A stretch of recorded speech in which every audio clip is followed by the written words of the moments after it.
I always say that travel and tourism is the industry which is first affected by any calamity that comes in this world. From flood to the COVID or to the geopolitical wars, it's always the first. And it's always the last to revive because it always takes time for every service to come back. So the challenges are every step. Today I get up, one airline is cancelled, one airline is not doing the flights proper. So there's multiple challenges. But the main challenges are that our tax structure is not good for the industry.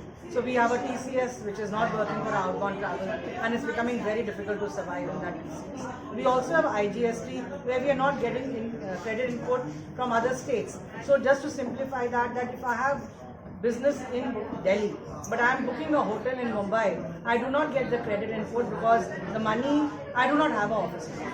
So these things are affecting the travel and tourism industry. In today's world of virtuality and today's when we are working from home, I think these tax structures need to be rationalized that everyone can get the benefit also of the credit input. So these two things are very strongly taken up by me personally. Third, of course, the GST has to be rationalized. We need to have one tax, one country policy for all the travel and tourism products because I think travel tourism is the backbone of every country and tax structure needs to be simplified. We agents are not tax collectors but we are agents who are actually helping the government to also collect tax. So they should be looking at what we are giving to them. There are countries which work and which I have also been working about which countries which work that all the money collected on taxes by the country, a percentage of all filters down to the industry. So there are a lot of things that need to be done with our tax structure is concerned. Secondly is about aviation. We have airlines coming in every second day, a new airline wanting to come in. Not only in the main national airline but also regional airlines.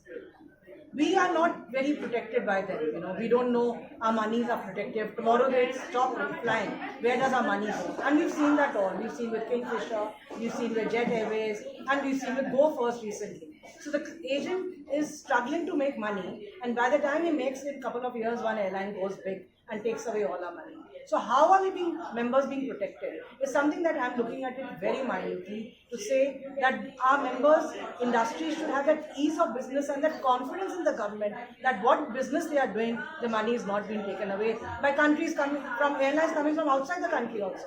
They're taking away our money. It's a tax money which is going. Third, which I also say very strongly, is that our members should be getting commissions or not commissions, let me say service fees from all the stakeholders we are working with. Some have taken it away, like airlines used to give us, a lot of bonuses for ourselves and everything. They are not doing it. Commissions have gone away. We used to get 9% and then they came to 7 and 5 and 0. But we are not being protected. So we have become service providers, but with no service fee at all.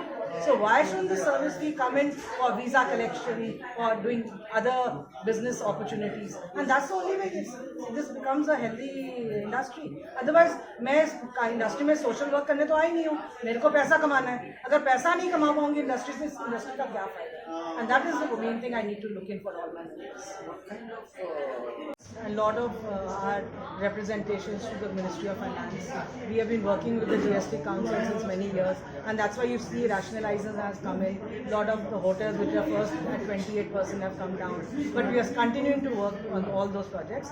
We are working with all the government bodies involved in all these aspects. So, and that is the way we are going. We are also going to states to say that we need ITSI because it's a state subject also.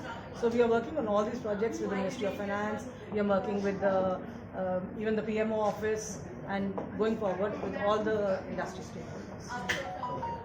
Ma'am, right now we are into festive season. So what kind of season and what kind of growth you are right now? Yeah, domestic market has grown. It's not grown one time, 2 times, 3 times, multiple times that we've grown. And I think it's a beautiful thing that's grown. Because earlier I remember I've been in the state for 40 years. We used to cry about infrastructure, which is getting better day by day. I think the last mile connectivity is coming in. I think it's a beautiful change the way India is progressing. And I think think it's the vision that's carrying us forward where tourism is concerned.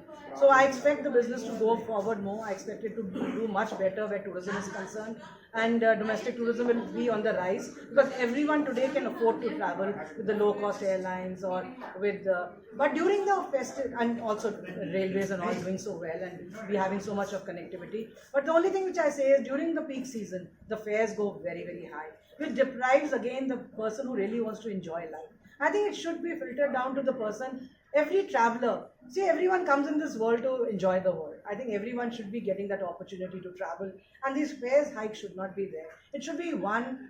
There should be a capping, I would say, in some ways, that the fare should not be going higher than a certain thing. That every human being can enjoy life when it comes to festivities and enjoy it.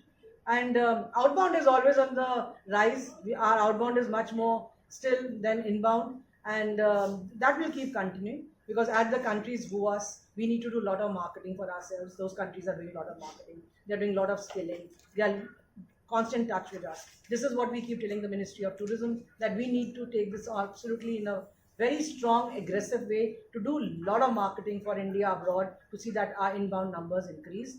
And e-visa comes in, the visa on arrival comes in. All these ease of travel should be coming into the country. And I think I would go an extra mile and say that tourism should be incentivized. People should be given incentives to travel. And corporates, of course, are given sometimes, but every human being to do certain number of trips everywhere should be incentivized. What kind of